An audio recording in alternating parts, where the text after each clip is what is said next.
Hello friends, রাঁধুনি রসোই থেকে আপনাদের সবাইকে স্বাগত। আবার আমি আমার রেসিপি নিয়ে হাজির হয়ে গেছি। আজকে আমার রেসিপি মুগ ডালের লাউ ঘন্ট। মুগ ডালের লাউ ঘন্ট করার জন্য এখানে আমি অর্ধেকের একটু বেশি লাউ ভালো করে ধুয়ে এইভাবে কুচি করে রেখে দিয়েছি।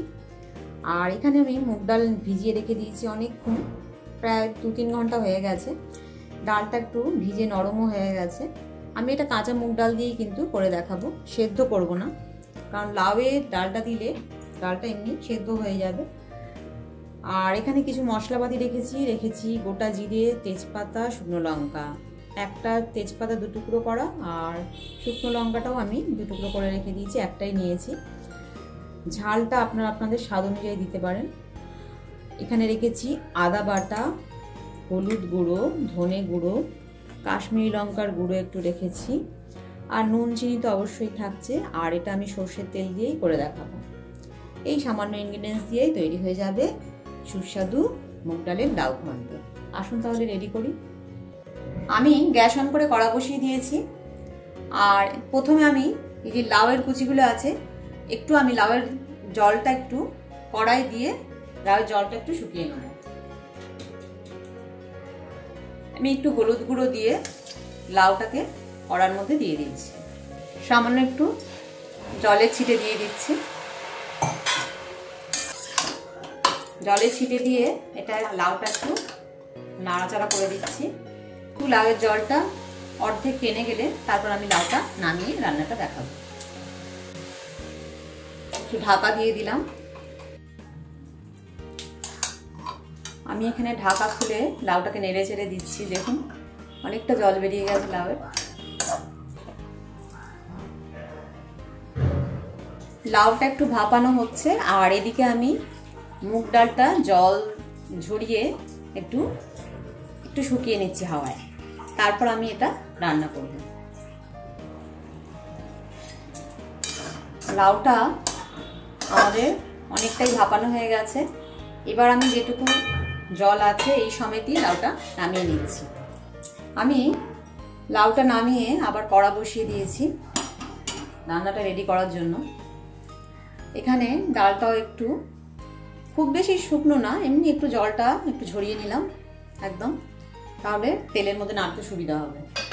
কড়ার মধ্যে প্রয়োজন মতো তেল দিয়ে দিচ্ছি। এই ছোট চামচের 4 চামচের মতো তেল দিয়ে দিলাম। তেলটা হালকা গরম হয়ে গেছে। এবার আমি এতে ফোড়নের জন্য যা যা রেখেছি, জিরে, তেজপাতা আর শুকনো লঙ্কা, এটা দিয়ে দিচ্ছি। ফোড়নটা একটু নেড়ে নিয়েছি। এবার আমি এতে এই যে ডালগুলো আছে, ডালগুলো আমি দিয়ে দিচ্ছি। আমি কিন্তু ডাল সেদ্ধ করলাম না, এমনি ভেজানো ডালেই এটা করে দেখাবো।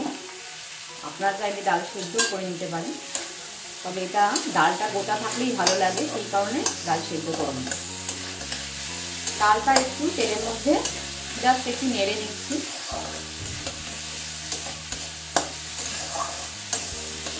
নেড়ে একটু প্রয়োজন মতো নুন দিয়ে দিলাম।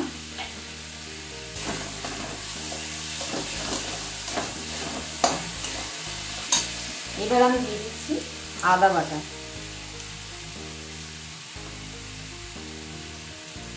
হাফ চা চামচের মতো আদা বাটা দিয়ে দিলাম। একটু সামান্য জল দিয়ে দিচ্ছি। আদা বাটাটা দিয়ে ডালটা একটু কষিয়ে নিচ্ছি। এবার আমি হলুদ গুঁড়ো দিয়ে দিলাম, দিয়ে দিচ্ছি ধনে গুঁড়ো, একটুখানি কালারের জন্য দিয়ে দিচ্ছি কাশ্মীরি লঙ্কার গুঁড়ো।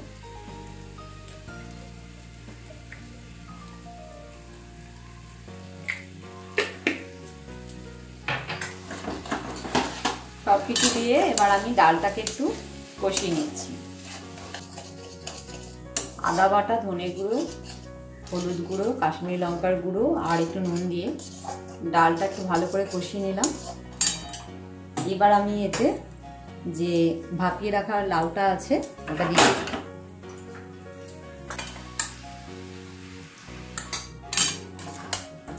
দিয়ে ভালো করে একটু নেড়ে চেড়ে নিচ্ছি। এবার ডালটা যতটা সেদ্ধ হয়েছে লাউয়ের জলেই বাকি ডালটা সেদ্ধ হয়ে যাবে। এখানে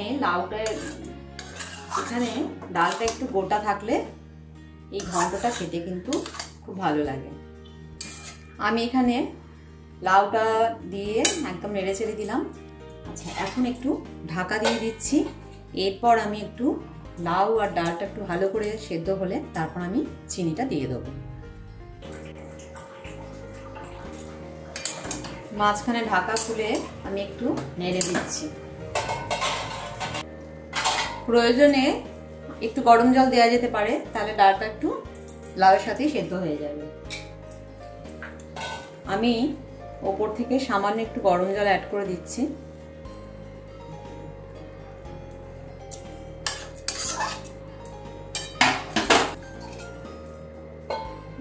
আবার একটু ঢাকা দিয়ে দিলাম।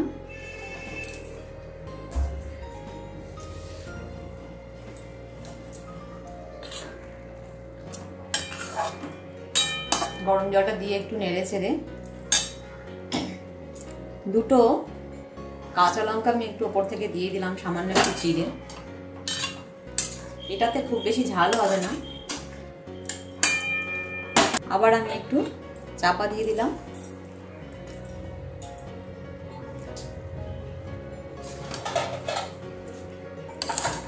কিছুক্ষণ বাদে ঢাকাটা খুলে আবার একটু নেড়ে চেড়ে দিচ্ছি।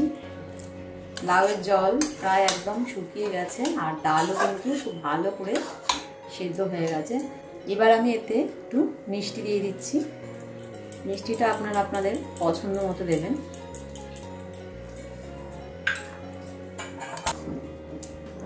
মিষ্টি দিয়ে আবার একটু নাড়াচাড়া করে দিচ্ছি। একটু ঢাকা দিয়ে দিয়ে একটু জল আছে সামান্য, এটা শুকিয়ে গেলে এটা নামিয়ে ফেলবো।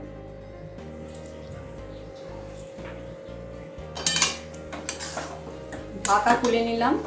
দেখুন লাউ ঘন্ট আমাদের কিন্তু একদম রেডি। আমি এবার এটা নামিয়ে ফেলছি। একদম লাউয়ের জল সেদ্ধ হয়ে গেছে আর ডালগুলো একদম পুরোপুরি সেদ্ধ হয়ে গেছে, কিন্তু একটু গোটা গোটা ভাব আছে, কারণ এটা মুখে পড়লে খেতে খুবই ভালো লাগবে। মুগ ডালের লাউ ঘন্ট আমার তৈরি হয়ে গেছে। আমি এখানে সার্ভ করে দিয়েছি। প্রথমেই বলে নিই একটা কথা, যে মশলাপাতিটা অবশ্যই আপনারা আপনাদের স্বাদ অনুযায়ী দেবেন। আমি যেহেতু একটু কম মশলাপাতি দিয়ে রান্নাটা দেখানোর চেষ্টা করি, তাই এখানে একটু কম মশলাপাতি ইউজ করে আমি এটা করেছি। কিন্তু এটা খেতে খুবই ভালো হয়, গরম ভাতে বা রুটি দিয়ে খুবই ভালো লাগে। অবশ্যই একবার এইভাবে ট্রাই করে দেখতে পারেন। যদি ভালো লেগে থাকে রান্নাটিকে লাইক ও শেয়ার করার অনুরোধ রইল। নতুন বন্ধুদের আমার সাবস্ক্রাইব করার অনুরোধ রইল। পাশে থেকে বেল আইকনটা অবশ্যই প্রেস করবেন, তাহলে আমি নতুন নতুন রান্নার আপডেটগুলো সহজেই পৌঁছে যাবে। সুস্থ থাকবেন, ভালো থাকবেন, ধন্যবাদ।